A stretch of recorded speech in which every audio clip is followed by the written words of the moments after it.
अरे ये क्या, इस आदमी के तो दोनों हाथ नहीं है, फिर भी ये इतना खुश है।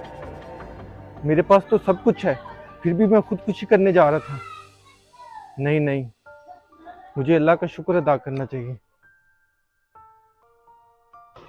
आज इससे पूछता हूँ ये इतना खुश कैसे है जबकि इसके दोनों हाथ नहीं है। सुनो,